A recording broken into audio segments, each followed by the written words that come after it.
কলা গাছ থেকে কলার বুক হয়। হ্যাঁ, এই গাছগুলা বড় হচ্ছে, এগুলা বড় হতে হতে একটা সময় অনেক উঁচু হয়ে যায়। তারপরে এই কলার বুকগুলো গাছের যে সার যেটা পাওয়ার কথা ছিল, এই গাছগুলো টেনে খেয়ে ফেলে। তখন কি হয়, এই যে মাতৃ গাছ এটা অত একটা সার পায় না। সেক্ষেত্রে অনেক সময় এই কলার কাঁদি বের হওয়ার পরে কলার কাঁদি ছোট হয়, কলা চিকন হয়। তো সেক্ষেত্রে আমাদেরকে এই কলা গাছের গোড়ার যে চারাগুলো আছে এগুলো সব কেটে দিতে হবে।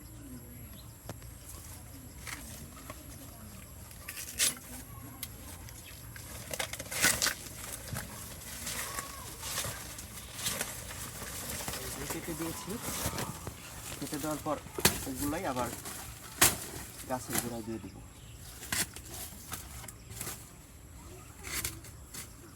এই কেটে দেওয়া কলার চারাগুলো কিছুদিনের মধ্যে এগুলো পচে যাবে। পচে এগুলো মাটির সাথে মিশে যাবে। এটাই আবার জৈব সার হিসাবে কাজ করবে গাছের গোড়ায়।